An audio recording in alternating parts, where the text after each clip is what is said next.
Terima kasih Anda masih bersama kami di kabar utama pemirsa. Kita kembali terhubung dengan Komisioner Perlindungan Anak Indonesia, Bapak Kawian. Selamat malam Pak Kawian. Selamat malam Laura, selamat malam semua penonton TV One. Baik, Pak Kawian, kami sesungguhnya ingin tahu ini Pak, apa sih sebenarnya latar belakang yang menjadi pemicu utama dalam kasus ledakan di SMA Negeri 72 Pak? Baik, terima kasih. Sebelum menjawab itu, izinkanlah kami dari keluarga besar Komisi Perlindungan Anak Indonesia untuk menyampaikan rasa prihatin yang mendalam karena sebuah kekerasan ledakan yang mengakibatkan banyak korban terjadi di lingkungan sekolah. Seperti kita ketahui bahwa mestinya lingkungan sekolah adalah lingkungan yang aman dan ramah serta nyaman untuk anak-anak belajar. Terkait dengan latar belakang, tentu saja kita serahkan sepenuhnya kepada aparat kepolisian untuk melakukan investigasi ya, secara menyeluruh, secara mendalam, secara objektif, dan kita tunggu hasilnya apa. Hasil dari investigasi itu tentang latar belakang pelaku melakukan peledakan sangat penting untuk selanjutnya kita melakukan antisipasi di masa mendatang dan di tempat-tempat lain. Hasil investigasi dari kepolisian itu harus menjadi bekal untuk menciptakan sekolah yang aman dan ramah bagi anak-anak dan seluruh komponen yang ada di lingkungan sekolah. Baik, selain terpengaruh ideologi ekstrim di media sosial, salah satu pemicu dugaannya adalah karena kekerasan, Pak. Nah, kalau dari KPAI sendiri ini bagaimana sikap KPAI melihat potensi kekerasan di lingkungan sekolah maupun di usia remaja yang belakangan ini terus meningkat, Pak? Iya, kalau anak-anak melakukan kekerasan itu sesungguhnya anak-anak itu sedang apa namanya menjadi korban ya. Korban apa? Korban dari pengasuhan yang tidak positif dan korban dari satu sistem yang kurang mendukung lahirnya anak-anak yang terbebas dari kekerasan. Kita tahu bahwa sebagian besar anak itu hidup tumbuh ada dalam keluarga, ya. Kemudian sebagian lainnya ada di sekolah. Mestinya lingkungan keluarga dan lingkungan sekolah itu mampu membentuk anak untuk terbebas dari sikap-sikap melakukan kekerasan, melakukan bullying, melakukan dendam dan sebagainya. Nah, kita mendapatkan informasi dari aparat kepolisian bahwa eh, peledakan yang terjadi di SMA 72 itu sudah berlangsung lama. Nah, sudah berlangsung lama dalam proses sebelum peristiwa tersebut tentu saja anak yang terduga menjadi pelaku yang tidak lain merupakan bagian dari siswa itu adalah sudah berkomunikasi dengan orang tua, sudah berkomunikasi dengan guru. Nah, pertanyaannya adalah bagaimana orang tua berkomunikasi atau pola asuh orang tua dengan anak tersebut. Kalau pola asuh orang tua dengan anak tersebut baik, maka ada dialog, ada komunikasi terbuka. Anak yang menghadapi atau memiliki masalah tentu akan menyampaikan secara terbuka kepada orang tua. Kalau anak misalnya punya rencana tidak baik ya tentang sekolahnya itu tentu akan menyampaikan kepada orang tua. Kalau komunikasi terbuka itu terjadi maka orang tua akan tahu oh anak saya ada rencana yang tidak baik dan orang tua bisa melakukan intervensi, bisa melakukan koreksi dan sebagainya. Sekali lagi jika orang tua punya pola asuh yang baik dengan anak juga orang tua akan tahu hal-hal yang dibutuhkan oleh anak. Memang harus diakui bahwa tidak semua orang tua mampu memberikan solusi atas masalah yang dihadapi oleh anak. Tetapi kan kalau anak punya sekolah, maka orang tua bisa berkomunikasi dengan pihak sekolah, dengan pihak guru, minta bantuan. Kalau juga belum selesai, ada profesional seperti psikolog yang bisa membantu untuk pemecahan masalah yang dihadapi oleh anak. Saya kira itu, Mbak. Baik Pak Kawian, ini nampaknya dampak dari game online maupun media sosial cukup mengkhawatirkan juga nih Pak bagi anak-anak muda atau anak remaja. Ini kira-kira seperti apa sih Pak pengaruhnya terhadap kekerasan yang terjadi ini? Iya, kalau dampak media sosial dan juga game online memang sudah diakui banyak berpengaruh negatif terhadap anak-anak. Nah, ini momentum terbaik untuk bangsa Indonesia, untuk pemerintah adalah telah lahirnya peraturan pemerintah nomor 17 tahun 2025 tentang tata kelola penyelenggaraan sistem elektronik dalam perlindungan anak atau yang dikenal dengan PP Tunas.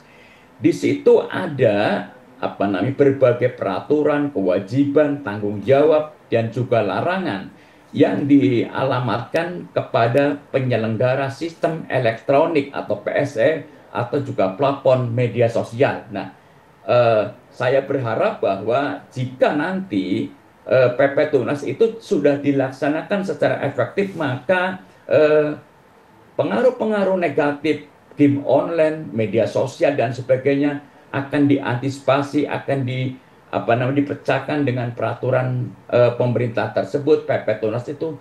Dan hal sangat penting dalam PP Tunas tersebut adalah ada pasal yang mengharuskan penyelenggara sistem elektronik atau PSE atau platform media sosial untuk melakukan edukasi dan penguatan ekosistem digital di masyarakat yang melibatkan anak, orang tua, masyarakat, dan sekolah. Lalu satu lagi, Mbak, ada juga yang baru juga diterbitkan adalah Peraturan Presiden nomor 87 tahun 2025 tentang peta jalan perlindungan anak di ranah dalam jaringan. Nah, peraturan tersebut atau Perpres tersebut itu merupakan rencana program koordinasi pemerintah daerah, pemerintah pusat, kementerian, lembaga dalam melakukan pencegahan dan penanganan anak yang supaya terlindung dari dunia cyber. Saya kira dua regulasi ini jika sudah dilaksanakan maka akan menjadi perisai untuk anak-anak kita di ranah digital, di ranah online, di ranah cyber. Itu, Mbak. Oke Pak, selain yang kita bahas tadi juga ada nih Pak yang tak kalah mengkhawatirkan, yaitu maraknya tawuran yang bahkan mengarah ke aksi kriminal karena menggunakan senjata tajam. Nah, kira-kira ini bagaimana Pak kita menyikapi hal ini? Iya, saya kira itu masih menjadi PR kita semua ya, bahwa semestinya memang anak-anak tidak terlibat dalam aksi kekerasan, tidak melakukan kekerasan, dan juga tidak menjadi korban kekerasan. Nah, anak-anak itu kan dibentuk dalam keluarga, Mbak. Jadi dalam keluarga, di sekolah kita serahkan ke guru. Marilah kita bersama-sama melakukan penguatan tentang pengasuhan, ya, supaya anak-anak kita tidak dekat dengan aksi kekerasan, bisa menghormati orang lain, bisa menyayangi orang lain, bisa menghargai perbedaan, memiliki sikap intoleransi yang saya kira itu bisa ditanamkan di keluarga, di rumah, ya, di sekolah juga. Nah, anak-anak kita kan juga takut kalau melakukan kekerasan, akan berhadapan dengan hukum dan sebagainya. Dan ini masih menjadi PR kita semua untuk mewujudkan anak-anak yang tidak suka pada kekerasan, gitu, Mbak. Baik Pak Kawian, kemudian apabila anak-anak ini terbukti melakukan perbuatan-perbuatan kekerasan tersebut, tepat atau tidak sih Pak jika dikeluarkan dari sekolah? Tidak tepat, karena anak itu memiliki hak untuk belajar, ya. Anak itu walaupun misalnya terlibat kasus kekerasan, menjadi pelaku kekerasan, tidak tepat kalau hak pendidikannya itu dicabut, ya. Sekolah dan guru serta orang tua harus duduk bersama untuk mencari solusi bagaimana agar anak tersebut tetap dapat mendapatkan haknya yang sangat mendasar, yaitu pendidikan. Bahkan ya, kalau anak sudah misalnya melanggar undang-undang, sudah dijatuhi pasal misalnya sesuai dengan undang-undang sistem peradilan pidana anak, ya, anak tersebut tetap harus mendapatkan haknya untuk belajar. Baik, kemudian dengan berbagai permasalahan yang sudah kita bahas tadi Pak, apakah perlu adanya revisi Undang-Undang Perlindungan Anak? Iya, kami sepakat bahwa perlu dilakukan revisi Undang-Undang Perlindungan Anak. Undang-Undang Perlindungan Anak yang lahir tahun 2002 ya, yaitu Undang-Undang Nomor 23 tahun 2002 sudah mengalami revisi pada tahun 2014 ya. Bahkan pada tahun 2016 juga pernah mengalami revisi yang kedua. Karena memang banyak hal penting yang perlu dilakukan perubahan atau revisi dalam undang-undang tersebut. Misalnya, ada tugas atau fungsi KPAI dalam melakukan sosialisasi undang-undang. Nah, di undang-undang yang pertama itu ada hak itu, tapi di tahun di revisi pertama, hak atau tugas KPAI melakukan sosialisasi peraturan perundangan itu ditiadakan. Padahal cukup banyak undang-undang, peraturan, regulasi yang harus disosialisasikan kepada masyarakat, kepada anak-anak oleh KPAI ya. Tetapi faktanya dalam undang-undang hasil revisi tugas itu ditiadakan. Lalu hal penting yang juga harus masuk dalam materi revisi adalah keberadaan Komisi Perlindungan Anak Daerah.